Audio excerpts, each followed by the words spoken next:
Ici, il fait froid, très froid d'ailleurs, c'est normal, nous sommes en altitude. Mais je vous assure que dans ce territoire, le froid n'est pas ce qu'il y a le plus à craindre. Ce qui est à craindre, c'est un peuple redoutable, un peuple qu'il ne faut jamais provoquer, ce sont les Jabari.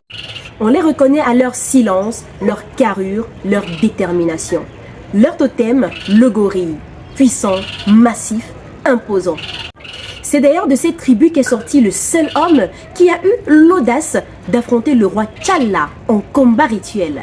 Alors sans plus trop parler, je vous laisse découvrir ou plutôt redécouvrir les légendaires Jabari menés par leur chef M'Baku. Regardez plutôt.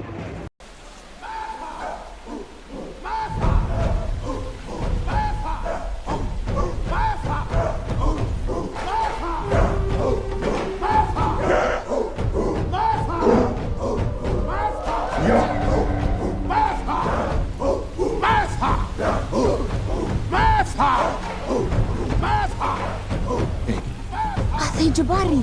Yes.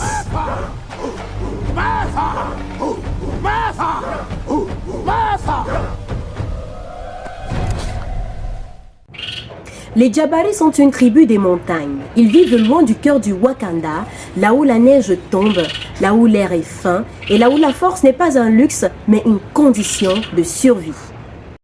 Leur animal totem est le gorille et ceci n'est pas un hasard.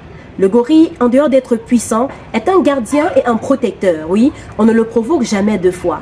Il intervient quand il le faut. Dans le Wakanda, les Jabari se sont longtemps opposés à la modernité et aux technologies du vibranium. Et pourtant, ce sont eux qui incarnent une forme de pureté.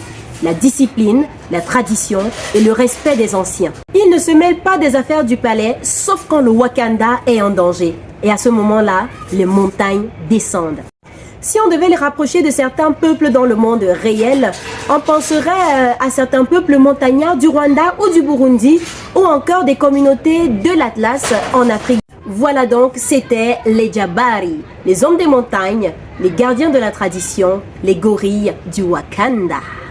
Voilà, après ce périple, nous quitterons les sommets glacés pour aller à la découverte d'une autre tribu, le Border Tribe, ceux qui surveillent les frontières du Wakanda. Mais ça, c'est une autre histoire, donc à nous revoir.